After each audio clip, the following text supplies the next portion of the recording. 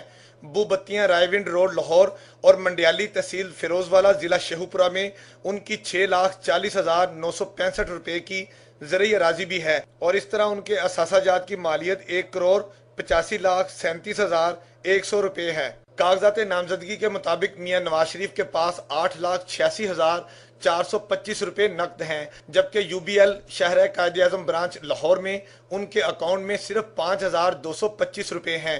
کاغذات نامزدگی میں یہ بھی کہا گیا ہے کہ انہوں نے 2004 سے 2006 تک انکم ٹیکس کی مد میں کوئی رقم ادا نہیں کی۔ نواز شریف نے اپنی اہلیہ سے 16 لاکھ، صاحبزادی مریم صفدر سے 22 لاکھ، صاحبزادے حسین نواز سے 21 لاکھ اور بھائی عباس شریف سے 25 لاکھ روپے قرض لے رکھے ہیں۔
سر میرا خیال ہے قوم کو جگانے کا وقت آ گیا ہے۔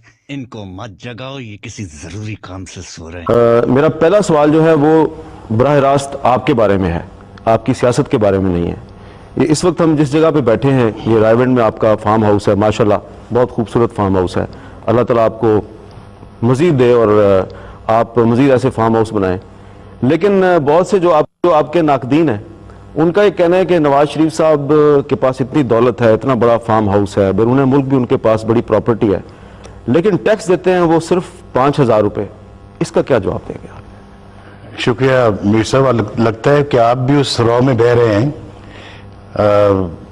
یہ جو فارم ہاؤس ہے یہ ہماری جلاوطنی سے پہلے کا بنا ہوا ہے اور اس پہ مشرف صاحب کا کافی عرصہ قبضہ رہا ہے۔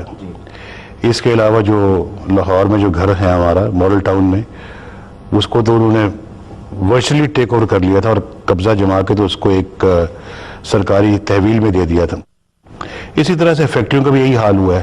کئی ایسے سیاسی خاندان ہو سکتے ہیں جنہوں نے ممکن ہے ملک و قوم کو لوٹا ہو، لیکن میں دعوے سے یہ بات کہہ سکتا ہوں کہ جو ہمارا ایک سیاسی خاندان ہے، پہلے سیاسی تو نہیں تھا، یہ تو ہم انڈسٹری میں تھے، یہ ایسا سیاسی خاندان ہے جس کو مختلف حکومتوں نے لوٹا ہے بالکل۔ اور